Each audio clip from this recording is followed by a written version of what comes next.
ก็ขายนกเขาตัวนาอายแลเห็นใจอายเธอสาวคนไทย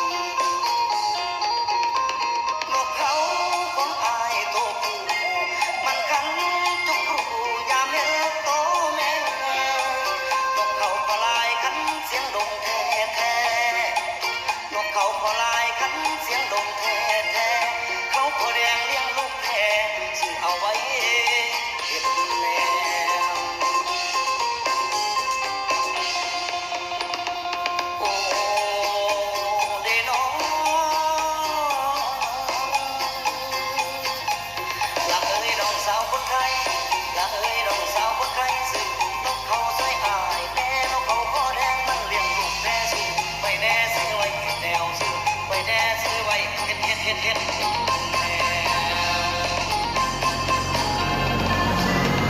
นั่นเอ้ยคันอยู่เอื้อนบ่มีกูให้ซื้อนกเด้อเขาเอาไปขันมันยามเหงาเด้อยามเหงา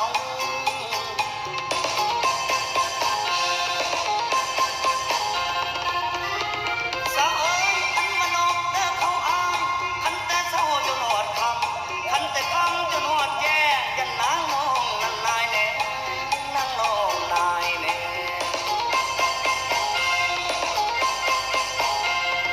เป่าบ้านไก่เงินบ่หลายบาขายเขาเป็นวีซ่าเก่าของอีพ่อให้มายามเวลาว่างไปต่อนกเขาอยู่หัวนางาได้เป็นสินค้าให้เลยมาขายนกเขาได้มาพบเจ้านกเขาอายก็เลยพัน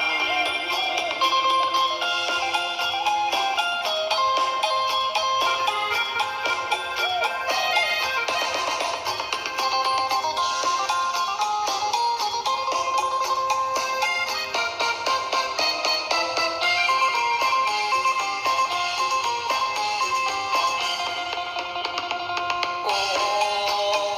เดนอละเอ้ยน้องสาวคนไทยละเอ้ยน้องสาวคนไทยซึ่งนกเขาใส่อายแน่นกเขาคอแดงมันเลี้ยงลูกแน่ซึ่งไว้แน่ซื้อไว้แนวซึ่งไว้แน่ซื้อไว้เฮ็ดแนว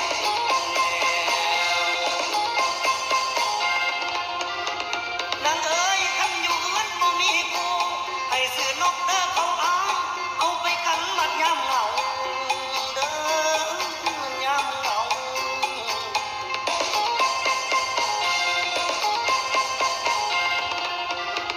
สาวเอ้ยอันว่านกเด้อเขา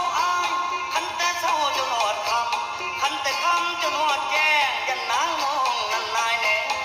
นางน้องนายแน่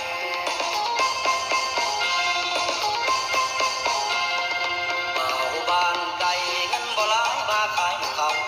เป็นวีซ่าเก่าของอีพ่อให้มายามเวลาว่างไปต่อนกเขาอยู่หัวนางาได้เป็นสินค้า